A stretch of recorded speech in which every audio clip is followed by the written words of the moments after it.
அஸ்ஸலாமு அலைக்கும், welcome to எல்லோரும் சமைக்கலாம் சேனல். ஸோ இன்றைக்கி ஒரு பேசிக்கான ஒரு சாக்லேட் கேக் தான் பார்க்க போகிறோம். இது வந்து நான் 1 kg பண்ணியிருக்கேன்.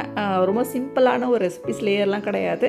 ஒன்லி கேக் பேக் பண்ணி அது மேலே வந்து க்ரீம் அப்ளை பண்ணுறது தான், அப்படி தான் பண்ணியிருக்கேன். ஸோ இதனோட இன்க்ரீடியன்ஸ் எல்லாமே நான் கொடுத்துருக்கேன். ஸோ இப்போ கேக் பண்ணுறதுக்கு முதல்ல நான் ட்ரை இன்க்ரீடியன்ஸை வந்து மிக்ஸ் பண்ணிவிடுவோம். ஃபஸ்ட்டு வந்து நான் 2 கப் வந்து மைதா மாவு எடுத்துக்கிறேன். இது கூட ஒரு 1/2 கப் வந்து கொக்கோ பவுடர் எடுத்துக்கிறேன். ஒரு 2 teaspoon baking powder, 1/4 teaspoon baking soda.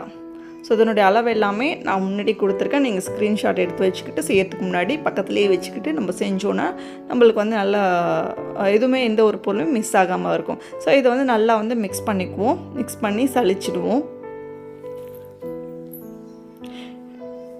அவ்வளோதான், சலிச்சாச்சு. இந்த மேலே உள்ளதை எடுத்து நம்ம போட்டுருவோம். ஸோ இப்போ வந்து இதை வந்து நம்ம ஈக்குவலாக வந்து மிக்ஸ் பண்ணணும். அதாவது மைதா மாவும் கொக்கோ பவுடரும் நல்லா மிக்ஸ் பண்ணி ஒரு சைடில் எடுத்து வச்சுருவோம். ஸோ நெக்ஸ்ட்டு வந்து நான் ஒரு 4 முட்டை எடுத்திருக்கேன்.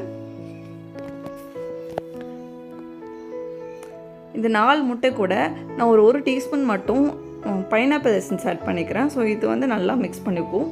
நீங்கள் வெண்ணிலா எசன்ஸ் கூட ஆட் பண்ணிக்கலாம். வெண்ணிலா எசன்ஸ்னால் 2 டீஸ்பூன் ஆட் பண்ணணும். பைனாப்பிள் எசன்ஸ்னால் 1 டீஸ்பூனே போதும்.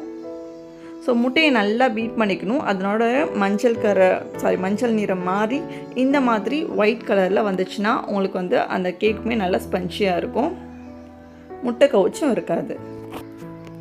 இப்போது நான் 2 கப்பு சுகர் வந்து பவுட்ரு பண்ணி வச்சுருக்கேன். அதை கொஞ்சம் கொஞ்சமாக நம்ம ஆட் பண்ணி இந்த மாதிரி நம்ம வந்து பீட் பண்ணணும். கொஞ்சம் கொஞ்சமாக நம்ம பீட் பண்ணும்போது அந்த ஜீனியும் நல்லா கரையும். ஒரேடியாக மொத்தமாக போட்டோன்னா நம்மளுக்கு ரொம்ப இதாக இருக்கும், கையும் கொஞ்சம் வலிக்க ஆரம்பிச்சிடும். அதனால் நம்ம வந்து கொஞ்சம் கொஞ்சமாக எடுத்து போட்டுக்கிட்டோன்னா ஈஸியாக இருக்கும். இது கூட ஒரு 1/2 கப் வந்து எண்ணெய், நார்மல் ரிஃபைன்ட் ஆயில் தான் ஆட் பண்ணியிருக்கேன். ஸோ வாசனை இல்லாத எண்ணெய் எது வேணாலும் ஆட் பண்ணிக்கோங்க. ஸோ அதே எண்ணெய் ஆட் பண்ணதுக்கப்புறம் நான் பீட் பண்ண மாட்டேன், பீட் பண்ணக்கூடாது. ஸோ அதுக்கப்புறமா வந்து நம்ம மாவையும் வந்து கொஞ்சம் கொஞ்சமாக போட்டு மிக்ஸ் பண்ணிக்க வேண்டியதான். கட் அண்ட் ஃபோல்டர் மெத்தடில் வந்து பண்ணிக்கணும். ஸோ இது கூட வந்து நான் ஒரு 1/2 கப் வந்து மில்க் காய்ச்சி ஆற வச்சுன்னா பால் வந்து நான் எடுத்துக்கிட்டேன். ஸோ கேக்கு மட்டுமே எப்பயுமே வந்து சில்லுன்னும் இருக்கக்கூடாது, சூடாகவும் இருக்கக்கூடாது, ரூம் டெம்பரேச்சருக்கு எல்லாமே இருக்கணும். ஸோ மாவு நல்லா மிக்ஸ் பண்ணியாச்சு. இந்த மாதிரி கட் அண்ட் ஃபோல்டர் மெத்தடில் தான் பண்ணணும்.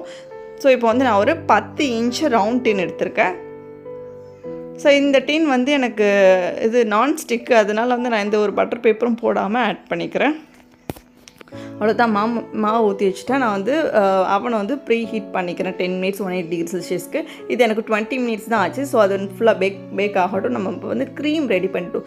நான் வந்து டார்க் சாக்லேட் வந்து ஒரு 1/4 கப் கிட்ட எடுத்திருக்கேன். அதை நான் வந்து டபுள் பாயிலிங் மெத்தடில் மெல்ட் பண்ணி வச்சுருக்கேன். இது கூட நான் 1 கப் வந்து விப்பிங் க்ரீம் ஆட் பண்ணிக்கிறேன். ஸோ விப்பிங் க்ரீம் ஆட் பண்ணிவிட்டு நான் வந்து ஃபுல்லாக வந்து பீட் பண்ணிடுறேன். முக்கியமான விஷயம், சாக்லேட் வந்து ஹீட்டாக இருக்கக்கூடாது. நல்லா பீட் பண்ணியாச்சு. இந்த மாதிரி ஸ்டிஃப் பீக்கும் வந்துருச்சு. எனக்கு வந்து நான் வந்து இந்த கலருமே ஆட் பண்ணலை. ஸோ அதனால் நான் இன்னும் கொஞ்சம் சாக்லேட்டை மெல்ட் பண்ணி போட்டுக்கிட்டேன். மொத்தமாக வந்து ஒரு 1/2 கப் வந்து டார்க் சாக்லேட்டை மெல்ட் பண்ணி போட்டுக்கிட்டேன். ஸோ இந்த மாதிரி நான் டார்க் சாக்லேட் மட்டும் போடுறதுனால எனக்கு கலர் ஆட்டோமேட்டிக்காக வந்துடுது, எந்த ஒரு எதுவுமே போடலை. ஸோ இப்போ வந்து கேக்குமே பேக் ஆகி வந்துருச்சு. கத்திலையும் நல்லா ஒட்டாமல் இருக்குது.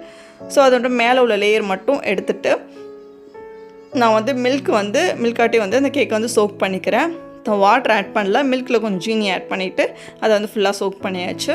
இப்போ வந்து நான் அந்த க்ரீமை ஒரு பைப்பிங் பேக்கில் ஆட் பண்ணிக்கிட்டு ஸோ இந்த மாதிரி சுற்றி சும்மா அந்த ஃப்ளவர் நாசிலில் வந்து டாட் மாதிரி வச்சுக்கிறேன். ஸோ இவ்வளோ தான், சிம்பிள் டிசைன் தான். ஸோ ரொம்ப கேக் ஆனால் சூப்பராக இருந்துச்சு. ஸோ நான் வந்து எனக்கு வந்து அகலமாக இருக்கணுங்கிறதுக்காக நான் லேயர் போடலை. ஸோ ஒரே க்ரீம் ப்ளஸ் கேக் அப்படிங்கிறதுனால சிம்பிளாக முடிச்சிட்டேன். ரொம்ப சூப்பராக இருந்தது கேக்கு. ஃப்ரிட்ஜில் வச்சுட்டு அப்போ சர்வ் பண்ணுங்கள். மினிமம் ஒரு 2 hours ஆவது கேக் வந்து ஃப்ரிட்ஜில் இருக்கணும். ஸோ அவ்வளோதான் இந்த வீடியோஸ் உங்களுக்கு பிடிச்சினா எல்லோரும் சமைக்கலாம் சேனலுக்கு சப்ஸ்கிரைப் பண்ணுங்கள். புதுமையானவங்களுக்கு புதுசாக சமைத்து பார்ப்போம். எல்லோரும் சமைக்கலாம் சேனல்.